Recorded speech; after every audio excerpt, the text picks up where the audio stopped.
Good morning, everyone. There's some familiar faces out there. How many people were at the presentation last year at the RSI Day? Yeah, I thought I recognized some faces. So today what I'm going to talk about is ergonomics in driving, and I have a few slides on vibration, but it's really nice that Tammy was here and her student to talk about vibration because it really is a significant hazard when it comes to driving. Luckily, I didn't have to drive here, although when my flight was coming in last night, he almost got onto the runway and took off again. That was a little interesting. And then we were up there for a while. I don't think they had the runway cleared off enough. And it was 50 degrees in Windsor when I left. Okay, so this is what I'm going to cover today. We'll talk about the physical musculoskeletal disorder hazards associated with driving. So this wasn't the stuff that Tammy covered necessarily. We'll talk about selecting a vehicle.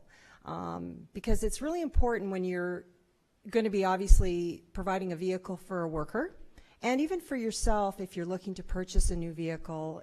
This is really important information. How many people here spend a significant amount of time on the road for their jobs?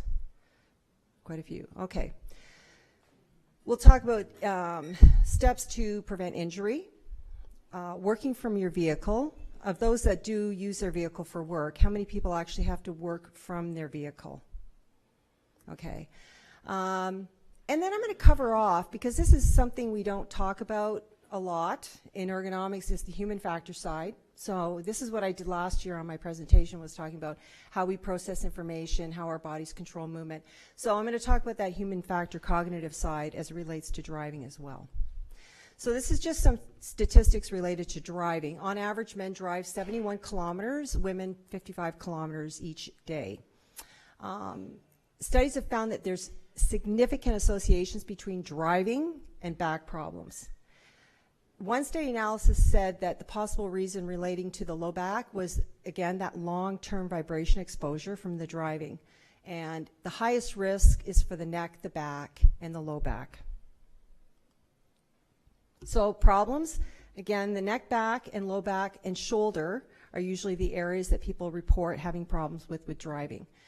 Even developing cramps and getting pressure points, because the blood gets down our legs real easy. It doesn't get back up as easy. In fact, you need to have that muscle pump effect. And when you're not moving, you don't get that. It's the same with sitting, right? Nick did the presentation last year on sitting. Well, this is sitting, and then it's compounded. So you don't get a lot of good circulation. This is the reason I actually, when I have to rent a car for work, which we have to do sometimes, I make sure that I get a car that has cruise control. Because one of the reasons is because I do have this problem. Mind you, I can't use cruise control all the time when the road conditions aren't the greatest. But what it allows me to do at least is to move around a little bit. You're at a real significant risk for a low back injury when you lift, especially when you're lifting after you've been driving. That's a significant hazard, so people have to be really careful when they have to do that type of task. And then there's that long-term potential for having disc degeneration and disc herniation, although the WSIB would say you don't get disc degeneration from work. Okay. So these are some activities. So think about this and think about yourselves if you do any of these activities. I'm sure, how many people would say they drive more than 30 kilometers per day even? So most people. So now you're at a 2 to 4 times higher risk for back pain. Truck driving, obviously, 4 times risk for disc ruptures. Car driving, because again, you probably don't have the amount of exposure with vibration in the car, although there is some. I love this app. I'm definitely downloading that app and trying it out for sure. And it's nice to know there's something out there, because I know as an organization, OCal, we can't afford to buy accelerometers, right? Because we get that. We get asked about doing assessments, and we can't do it because we don't have those. Although now that they have the app, I did not know that. I think that's great. If there is increased vibration, then that's going to increase the tension, the fatigue, and back pain, and then driving a bus. So who's at risk? Well, obviously anybody who drives. Truck drivers, ambulance drivers, heavy equipment operators, I would say, are significant because, again, the amount of vibration they're exposed to, and just for the amount of times, obviously, that they spend. Bus drivers, Forklift operators. So anybody working in a facility that, the forklift drivers definitely are exposed.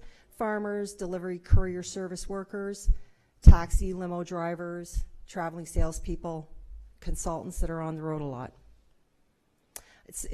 I have a pre-existing back condition, and I know that sitting in general is bothersome for me. The nice thing, though, when you're in an office, at least, you have control, right? You don't have to necessarily sit for prolonged periods. However, people do just because out of habit.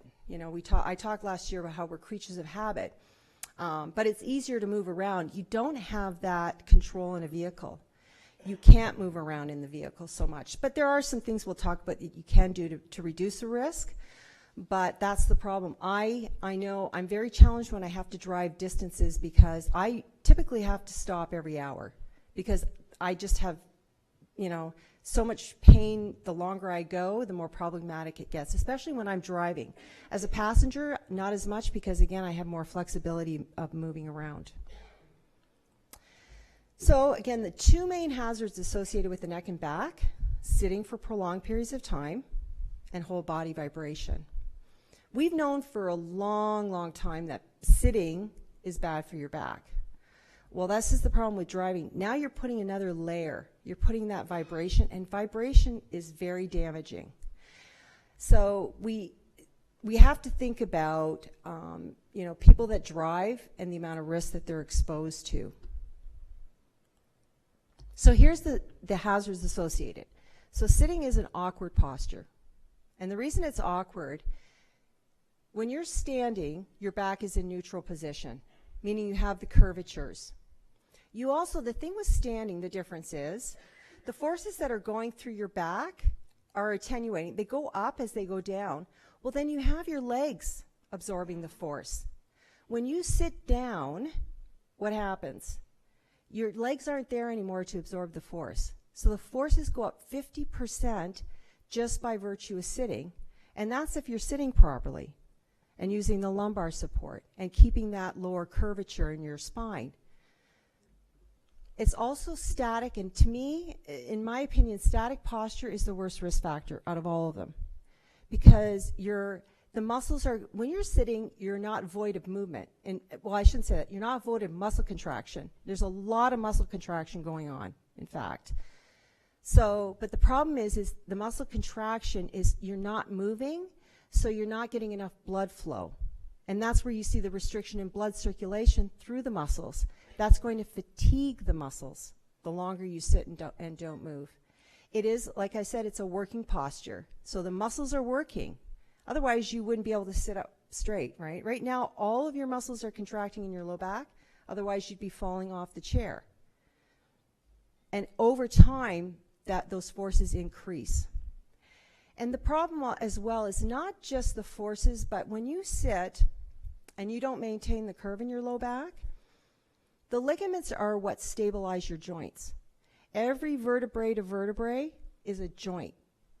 So you have ligaments that attach bone to bone. When you're sitting for prolonged periods, the ligaments get stretched.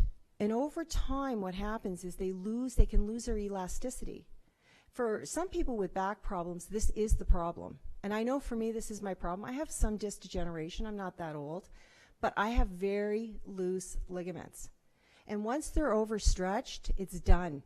There's no going back now and, shortening them up. They can do that with your knee. You overstretch a ligament in your knee, they can go in there and do surgery. They can't do that in your back. They won't do it in your back. So once you have those loose ligaments, now it's done. So that's significant. So it's not just disc problems. Loose ligaments, overstretched ligaments can be very problematic. So this is just showing you your posture and your lumbar load. So you can see, when you're sleeping, the idea is to reduce the load. It also allows your disc to refill with fluid. And then if standing is 100% of your force, just by virtue of sitting, it shows you it goes up. And then if you don't sit properly, why do you think, if you think about that last graph, think about why that would occur. It's because your head and torso have a weight. So that's actually what's increasing now the forces, because the weight of your head and torso is now creating a force in your back. So with long-term sitting, so there's correct driving position, right? You got your arms by your side. Also, you notice that driver is a little reclined. They say that's actually, you should be in a bit of a reclined position, because now the back of the seat in the vehicle is supporting the weight of your head and torso, so that will reduce the forces. Okay, so sitting is a static posture, but not void of muscle contraction. Here's the problem though, only some muscles are working, not all of them. So that's, again, another problem. So this is why having lumbar support is so important. Because when you sit, and if you don't have lumbar support, then you're going to flatten your back out. That's what you're going to do. Well, that's going to change the biomechanics in your spine. That'll increase the forces in the discs. It's going to increase that ligament length that I was talking about, and then you're going to get increased muscle tension. How many people have lumbar support in their vehicles? Okay. Unfortunately, my older vehicle did not, but I'll tell you, when I purchased a new vehicle, I made sure it had lumbar support. When I also insured, because here's the thing, like with a vehicle, you have to pay, right? The better the features. But in the long term, if you do a lot of driving, it's worth it. So not only does my lumbar support go up and down, because we don't all have our curvatures in the same spot, right? So you want to be able to adjust the height of the lumbar support, but also even the depth. So my vehicle has that, where I can change the depth. Now here's the problem for me. I have to rent vehicles. You know, I go out and spend all this money on a nice vehicle with all of the features that I should have, and then sometimes I have to rent, and I don't always get a vehicle that has all of those features. So just, again, something to think about. So you have to support the curve in your back. That's when the low back, the lumbar spine, is in neutral position. I'm not going to spend a lot of time on this because Tammy talked about this. So it's just another layer with driving, is having the whole body vibration. And she was talking about that resonant frequency, so that's the 3 to 5 hertz. So that's what our body vibrates at. The problem is that's what the vibration is in a vehicle that you're getting, and that's not good. That's what causes the problem, is because the vibration is the same.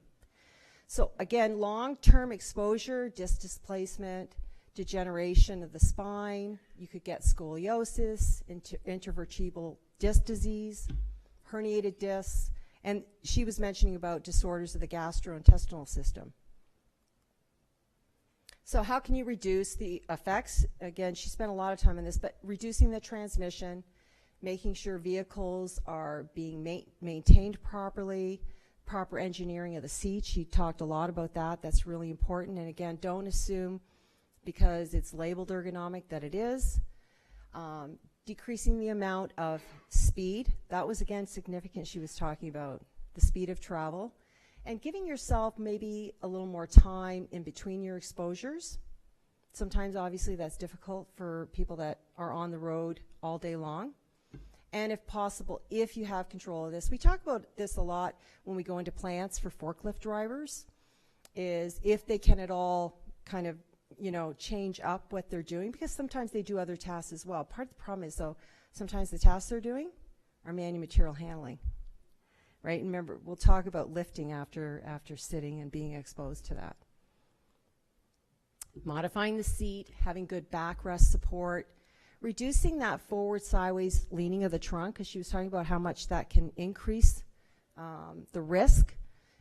Eliminating awkward postures, making sure that you can see properly, that you can see your displays. I have to be cognizant of that when I'm adjusting the steering wheel, is that I can obviously see my display very clearly, because that's going to impact. And if you can, reducing or isolating that vibration source. So let's talk about sitting or lifting after prolonged sitting. What does that say? The Healthy Back Book.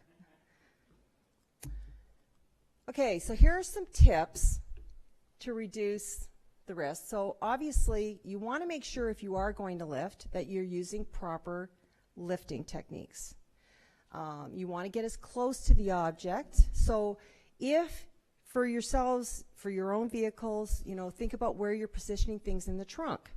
I know I do that, you know, I really think about it when I'm putting my groceries in the trunk, that I keep things close. I even have bins that I put them in, because sometimes what ends up happening is some of the bags that I may have, or if I get bags, I end up with stuff at the back of the trunk. Like everything gets thrown all over the place. So it's important.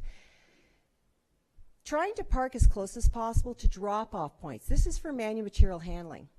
I would tell you it would be the other way around. If you've been driving a long time and you're not going to have to manual handle, park as far away as you can. Because really what you want to do is move. We were designed to move. And actually the perfect movement for us as humans is walking. When you think about something that is neutral position, dynamic movement, low force, it's walking. Walking's the perfect movement. So if you've been driving for an extended period of time and you're getting somewhere, really that is the best thing you can do, is park as far away as possible and then walk. Maybe not on a day like today. But really make sure you take care when you're going to be handling manual material handling after you've been driving for a period of time. What we recommend, and see this is hard to do, you know, I say it and sometimes I don't do it, is you need to get out and actually move around a little bit before you lift. You want to give your back that little bit of recovery, even if it's just walking around the vehicle. In my previous job, I would do a lot of implant training, and I would have, you know, a couple of boxes of material that I would have to transport from my car. Luckily, we had standards with that company. Nothing could be over 40 pounds. Although, having said that, 40 pounds for me would probably be like 80 pounds for someone else. But they did provide us with carts. So I would put the material on carts. I had a wheeled bag that had my laptop and everything in it. Sometimes I would definitely have to do 2 to 3 trips. And I know, again, sometimes people think, oh, just try and bring it all in at once. But again, you're better off to give yourself a little more time and do that. And then, of course, if you need assistance, is get assistance with that. Sometimes if I had stairs I'd have to climb, I would even organize that with the workplace before I got there. I would tell them, if you can have somebody available for me to assist me.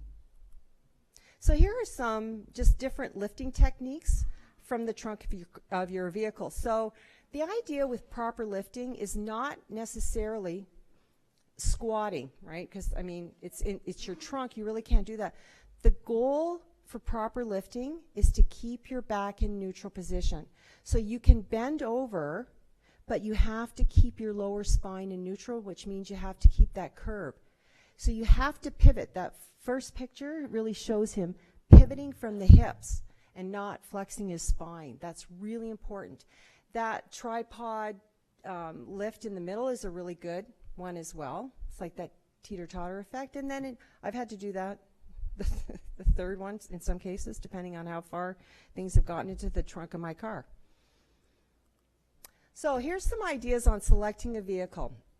So ergonomics is all about matching the work, the tools that workers are using, their workstations, to the worker. So it's all about the fit. So you have to ask yourself, does the vehicle fit me? Does it have the capability of fitting me? 20 years ago, 30 years ago, petite women, I would even say myself, probably could not have purchased a Ford F-150. And the car companies are pretty smart. They want to sell vehicles. So what do? They make them highly adjustable. That's why they have all these features, is so more people can drive them, more people can buy them. They're not stupid. But you have to think about that when you're getting into a vehicle, or when you're purchasing a vehicle, when you're renting a vehicle, when you're purchasing a vehicle for your workers. I had a worker who, I'm going to say he was about 6'2". His vehicle was a Chrysler minivan. The unfortunate thing was, it was an older one, and the seats did not adjust up and down. And here was his problem. when he would get to a stoplight, if it was a sunny day, he actually would have to crouch down to see the lights. You know, if you're the first person at the light, he would actually have to do that because he couldn't see the light. He would have, so there was an instance where if the seat would have been adjustable, right, but he could not do that. He couldn't adjust the seat. So really make sure that what you're getting, you can adjust to fit you. They even have now the accelerators and brakes, right, that go in and out. Think about where you're laying out things and what you need to have in the vehicle. I had a worker who had to have a lot of containers beside him in the vehicle, and he was constantly having to twist. And it actually wasn't a problem with the fact that he had the containers. It was the way he had to position them in his truck. And they probably should have even taken the seat out. He never had anyone in the vehicle with him, so they probably could have modified it to make it a lot better for him, because he was doing this constantly, taking folders and things out of the side, and he was having to twist a lot. So think about how much time you spend in the vehicle, how far you have to go, and again, does it have the features that will help you to assist in the things that you're doing. So the ideal thing is to have an adjustable seat incline. So again, it's at about 100 degrees. You don't want to be 90 degrees, right? If it means that you have to get a little bit closer so that you're, you know, inclined at about 100 degrees is the best positioning to be in. It's the same with an office chair. It would be the exact same thing. The changeable seat bottom depth, you know, I'm not sure how many vehicles have that, but adjustable seat height, obviously. The seat bottom incline, again, I can adjust that on my new Chrysler minivan. Having a firm foam, and it should be dense. That's what you want. You know, people think that soft is good. Soft is not good. It shouldn't be really cushiony. And you know, it might be a matter of, depending on how much wear and tear, you may have to change that in a vehicle for workers. Having that adjustable lumbar support, again, not just up and down, but in and out, is really a good thing to have. Adjustable bilateral armrests, and then that adjustable head restraint. A lot of people don't adjust that too, by the way. I have to think about that. I don't do that all the time when I get a rental, and I've had to, you know, figure out a way to remind myself to do that, because that's an important safety feature, is you want that in the right spot. Again, you know, shock absorbers, you want to dampen that frequency. Tammy was saying this, between 1 and 20 hertz. Having that linear front-back seat travel, again, to allow different size drivers to reach the pedals. I'll even change that up sometimes when I'm driving. I change up my steering wheel adjustment, and I'll change up that. While I'm driving, I'll do that sometimes. Just again, it's just so I'm using different muscle groups, changing up my positioning. I change up my hand position on the steering wheel quite a bit, just because sometimes I get sore just from not moving. So if you look at these two photos, the photo on the right A is showing you where the seat pan is too short, and vice versa, picture B is where it's too long. So neither of those are good. So you want to make sure that, again, your feet can operate the foot pedals without having to stretch. Your controls are within easy reach. All your display instruments can be seen from your driving position. And you have good all-around vision. I have to usually spend probably 15 to 20 minutes every time I get into a different vehicle trying to figure out where everything is. You know, adjusting my side view mirrors. I've had issues where I'm on the road, and because my windshield washers are on the right and now they're on the left, it's amazing how much that can be a problem, right? When you're used to doing it a certain way. That's something you have to remember too. When you're expecting people to rent vehicles a lot, how many people have to do that? Does anyone else have to rent vehicles quite a bit? So those are the things you want, and you want to make sure you check those out. But it's true. The problem is, you know, when you have to do it and not think about it, you automatically go for what you're used to doing. And it can be really frustrating and scary at times. So this is showing you want to make sure that the backrest is wide enough to support your shoulders. The headrest, again, ensure the back of the headrest reaches your shoulders and it doesn't obstruct your rearward vision. The steering wheel, they go up and down, they go in and out. Power steering. I would hope most vehicles now have power steering, although I'm sure maybe in some older vehicles, trucks, they may not. That was my first car. I remember that. No power steering, no power brakes. Wow. You want to have everything centrally positioned and not offset. Again, you don't want to be rotating your spine in any way when you're driving. And make sure, again, that steering wheel doesn't obstruct the display panel, because that will force you to use awkward postures. What I'm really challenged with, I'll tell you, is because I wear glasses, I'll usually wear my single vision glasses when I'm driving. Problem is I can't read the instrument panel with that, which can be a problem. Which is why sometimes cruise control is good, then I know I'm not speeding. I do have progressive lenses, but it makes it really hard for me to try, because I have three. I've got the ones where I'm supposed to be reading, which I shouldn't be doing anyways when I'm driving. But, that middle part is where I'm seeing the instrument panel. But with my progressive lenses, they're not, that spot's not big enough. So it's a pain in the butt. I'm getting laser. Okay, steps to prevent injury. So make sure, this is important. People don't realize until they actually hurt their back. I learned how to get in and out of my vehicle properly, right? The idea is you're supposed to just sit down and then, put your feet into the vehicle. But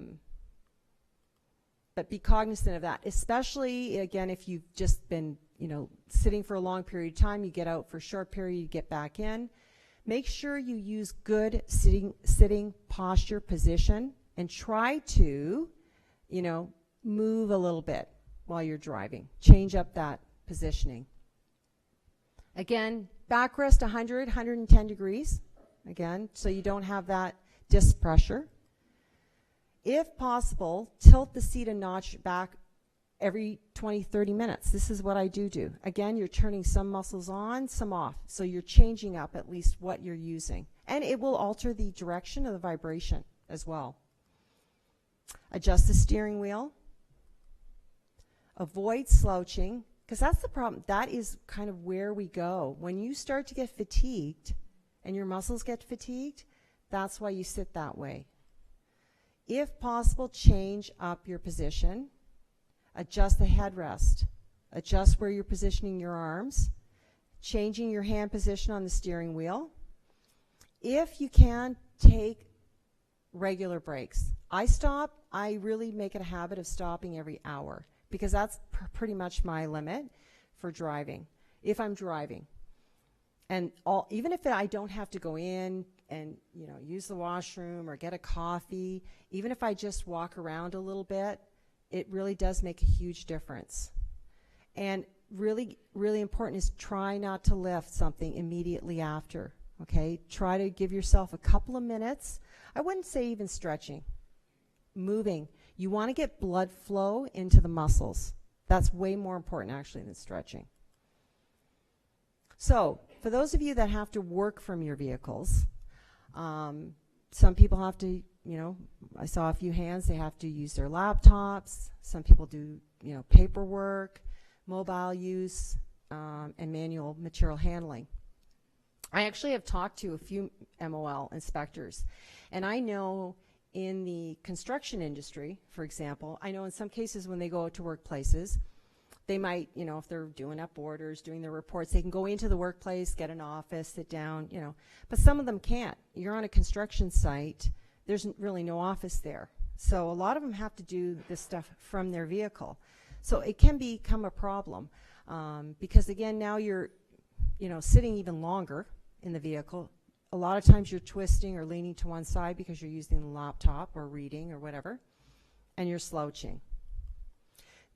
This is a study that was done where they looked at the best location for a computer, and A and B is actually the worst. So those are the two on the right because of the amount of twisting. So you got a lot of increased forces and increased risk to the low back in that position. The first one, if you can't see it, C, it's actually where the keyboard and the monitor are separate. So that was one of the best ones. And then if you can't do that, then D is actually the best position to use if you're having to. I think in most police vehicles, although I've never been in one, I'm just saying, I think I think D is where they would have their laptops. There's actually a few devices out there, because we researched this for some people, where you can put the laptop onto the steering wheel. And the reason we did this was because I know we were, again, talking with a couple of the MOL inspectors. They were saying they have to be in a position, because I think they were said, somebody said, well, try going in the passenger side and working with a laptop. Problem is, they said in some situations, they need to be able to maybe get out of there quickly. Got to remember, they're in a situation where they're writing up orders or doing a work stop, whatever. They want to be behind the steering wheel so they can get out of there if they have to. So these devices actually work quite well. And I'm going to provide my PowerPoint to either Trevor, or I'm going to send it to head office to be downloaded. So I will, on that slide, I will actually put the link to those devices in case somebody is looking to look into them. So let's talk about the human factor side. Speeding, fatigue, and distracted driving. They also had alcohol use, but I thought, you know what, I think it's 2016. I think we all know that drinking and driving is a problem, right? And actually, they relate to all three of these when it comes to that. So I didn't actually put that in here. But I will talk about speeding, because I don't think people realize that when you speed, the safety features can be breached once you pass a certain speed limit, speed threshold. They did a study. They sent out a questionnaire, and I think it was across Canada, and asked people. There's the myths and truths about some of these aspects. And I was shocked at how many people actually thought that speeding would not compromise these things. And that's absolutely false. So just because you have an anti-lock braking system, if you're speeding, that anti-lock braking system is not going to work the way it's supposed to, because you're not going to have enough time. It's not going to have enough time to do what it's supposed to do. Your brake assist, your electronic brake force distribution, the electronic stability control. So none of these features, once you get past a certain speed, are going to work properly. Fatigue is huge, I think. So some of the reasons people get fatigued, having inadequate sleep, that should say, that's deep sleep. Obviously, drinking, medications, if you've been driving for prolonged periods of time, and even the time of day. I could be, as rested, but I find definitely, when it's dark out, it's definitely more fatiguing when I'm driving. And here's the deal. When you're sitting, you're not getting a lot of blood flow. And that includes to your brain. That's why we've talked about sitting even for an office environment and sitting for too long. It's the same in a vehicle. So it's not just the fact that you've been maybe driving for 6 hours, or, it's at night. It's just the fact that if you drive for too long, you're not getting a lot of blood flow, and that's going to make you tired. So how does it affect the safety? Well, obviously you could be at risk for nodding off. You're going to have slower reaction times, so when you do have to react to something, it may not be fast enough. Your attention overall is going to be reduced. I find sometimes when I'm fatigued, I have to really start now thinking about where am I supposed to be getting off, because again, we're creatures of habit. I've gone past, an exit because I'm just doing what I usually do going home. Maybe I'm supposed to be going somewhere else and I'm tired. That's the problem. It's because you're not attending to things like you should be.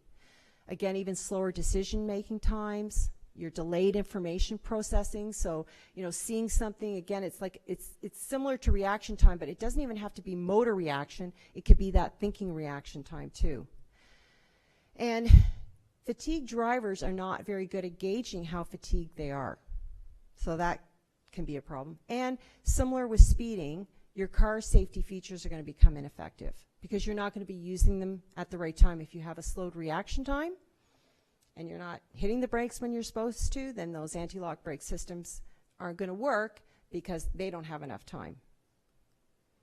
This came from Transport Canada. So with distracted driving, you know, I go crazy when I see some people on their cell phones, just even on their cell phones. But I've seen people texting, and I still can't believe in this day and age that people still text. But again, we're so habituated, you know, to doing things. And if these, I think it's, you know, obviously a lot of young kids. I mean, I rarely use my phone to begin with because I'm just not in that age group. But that's the problem. You know, the laws haven't been around that long, and they're so habituated to doing that, and they really do believe that they're going to be okay. They know what they're doing, and it's horrible. So fatal collisions where distraction was cited has risen. Well, obviously because there's more people have cell phones. And they estimated that distracted driving accounted for 30 to 80% of collisions, and the majority of those were cell phone use. When I went to a conference, I don't know, 7 or 8 years ago, when I used to work for IEPA, and we had a policy. This is the thing too. I mean, now it's law, but when it wasn't law, we had a policy where we could not talk on our cell phones. And in fact, a couple of our consultants had been caught doing it, and they were written out, and they were told, do it a second time, you're out. They had zero tolerance for that, because it's not. I think people have this misconception that it's when they're dialing, right? It's not talking on the phone. The problem is they did this study, and I went to this workshop. It was a presentation, and the gentleman that was doing it, actually, his daughter had been killed by a distracted driver, someone on their cell phone. It's the fact that that person that you're talking to on the phone is not in the vehicle with you. If you have somebody in your vehicle talking to you and you're driving in a snowstorm like we were last night, right? That's different. They see the hazards you're having to deal with. So that controls the conversation. When you're talking to somebody on the cell phone, they have no idea what you're dealing with on the road. So that's the problem. That's why even I believe it should just be not even hands-free, because that's when I was with IEPA, WSPS, we couldn't even talk hands-free. That was not allowed. I did that, cell phone use, sorry. I get really. So it's the most common form of distraction is using cell phones. When you're texting, 23 times more likely to be involved in a crash or a near crash event. 84% of distracted driving related fatalities in the U.S. were tied to the general classification of carelessness or inattentiveness. And 80% of collisions and 65% of near collisions had some form of driver inattention as a contributing factor. So it's really hard. It's hard enough driving and having to deal with everything.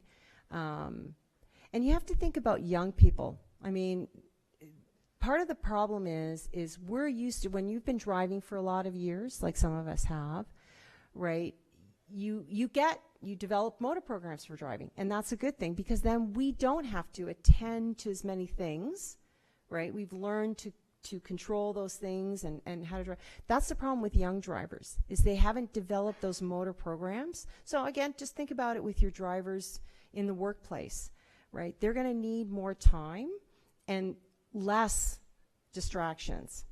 That's why I think, what is it when they first get their, what is it, the G1? What's the first one? I don't have kids, so G1. So they're not even allowed to have other people in the vehicle. That's why, because their attention they get distracted. It shows you children are 4 times more distracting than adults as passengers, and infants are 8 times more distracting. Distracted drivers 3 times more likely to be in a crash than an attentive driver.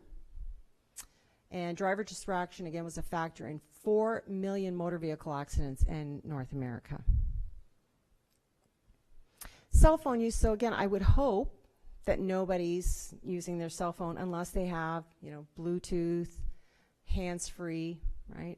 I don't have any of that, which means I'm not using my cell phone. And most of the time my phone is off.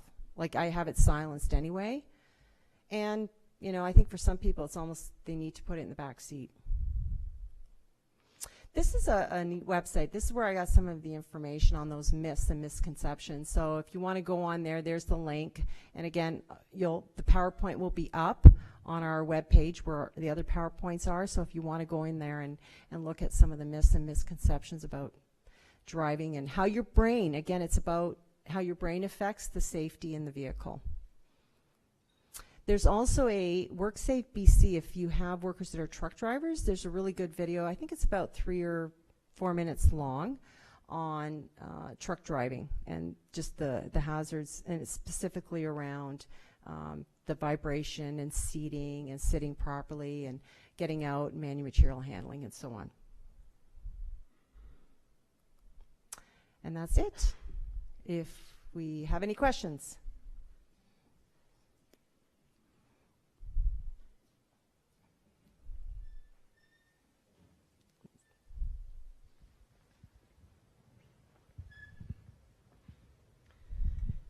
Thanks, Brenda. I have to say this was very, very eye-opening.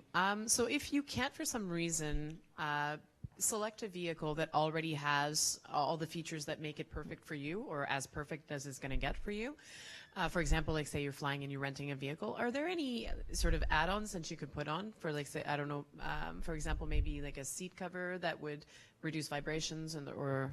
I'm not sure about a seat cover for vibration. I know in my old car, I would carry around a little Velcro lumbar support. You can get them for your office chair, because again, for me, having the lumbar support was important. So I did have that. I mean, you can roll up. My physio was saying, you know, stick a small towel into a nylon or a sock. The problem with that is it doesn't stay put. Like, every time you move, now it's moving. So it's not a great solution. But if you can get something that at least Velcros, which they do have those, for the lumbar support. But definitely you want to make sure at a minimum that when you get in that vehicle, if you can adjust it enough, then I would say you probably need to change up the vehicle. And know kind of approximately what type of vehicle. Like, I know what vehicles I can drive comfortably. So even when I call and reserve sometimes, I'll see if I can get those vehicles. Thanks, Brenda, too. You talked about proper positioning for seating. When you get into the car, do you have a proper way of measuring where your proper location to the steering wheel would be? Well, I try to position it so that my arms are by my side, right? So I try to get the steering wheel. You don't want to be too close, because now you're going to compromise your safety with the airbag. So that's the thing too you have to think about. But definitely the angle, and I do change that up. I will change up the angle. I will even change up sometimes the distance of the steering wheel, because the idea is you don't want to, you know, you've got that, you know, 3 and 6 or 9 and 2 or 11 and 2 position. The idea is just change it up, truly. But you want it, the best positioning is to be so that your arms are by your side, so you're not reaching too much for the steering wheel, right? So that's what I would say for the positioning is sometimes I'll play around with that for a bit before I get it where I'm comfortable. But I change it up. I change up my steering wheel position while I'm driving. And one other supplemental, you talked about the different stress factors. What about the hot and cold aspect? Well, obviously if you're by yourself, you can control for that, right? Sometimes if you've got more people in the vehicle, that might be a little more challenging. Is that what you're talking about, or more for getting out of the vehicle, hot and cold? No, I'm thinking for when you ergonomically correct or for safety, like if your muscles are contracting, or like, you know, I'm thinking of winter driving and getting into cold vehicles and then warm vehicles. Is there anything about that? Well, obviously even warming up the vehicle is a smart thing to do. And I'm going to tell you another big pet peeve of mine is when I'm driving and I see people that haven't cleaned off their windows properly. That's really important. In fact, you can get a ticket if all of your windows, because that's going to really compromise. But yeah, if you can give yourself enough time, obviously, to warm up the vehicle. You don't want to be too warm. Sometimes I find if I am a little fatigued, I find if it's too warm, I try to even keep it a little bit cooler, because that tends to kind of keep me a little more alert.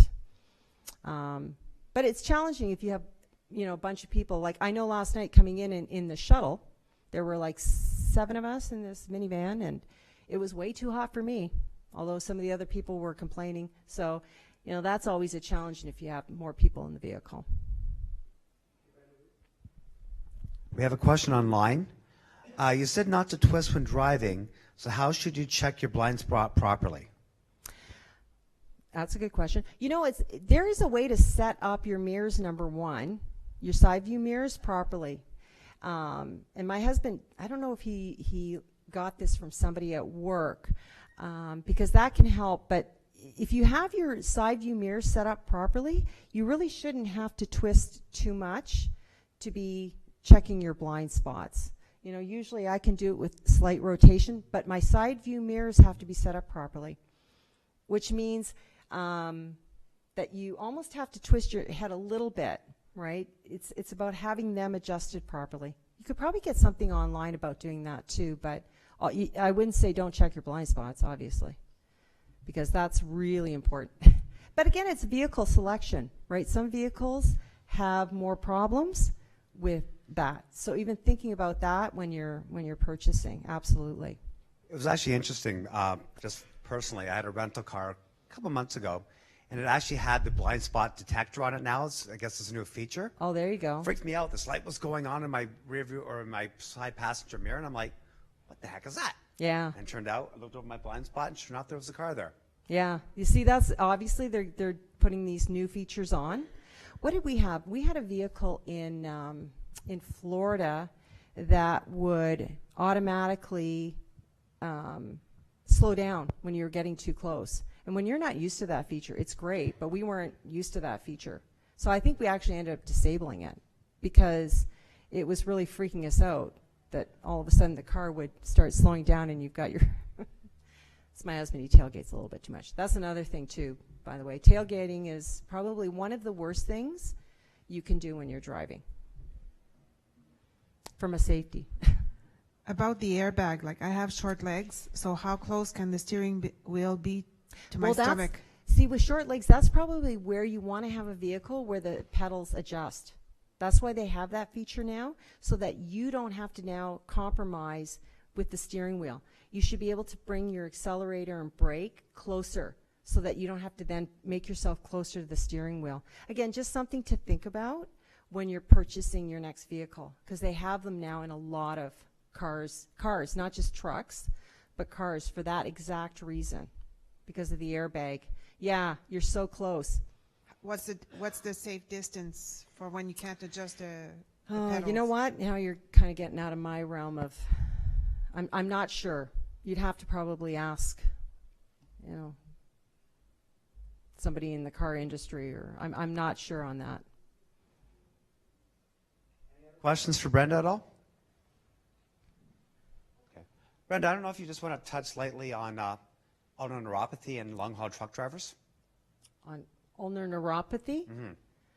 That's just when you're getting compression on the elbow. There's any joint, any area where you don't have a lot of soft tissue, muscle, fat, those areas are accessible to contact stress. So for the wrist, when you're on a computer at work, right, resting your wrists can actually damage the soft tissue, the nerves, the tendons, the ligaments. Well, it's the same with the elbow. So you've got nerves in there that pass through the elbow joint, so when you're leaning all the time, then you could actually be at risk for damaging that nerve. So again, something to think about when you're driving. It's really about just trying to change it up as much as possible. You have to think about that, movement, changing up your positioning. Okay, well, thank you very much, Brenda. Okay, thank you.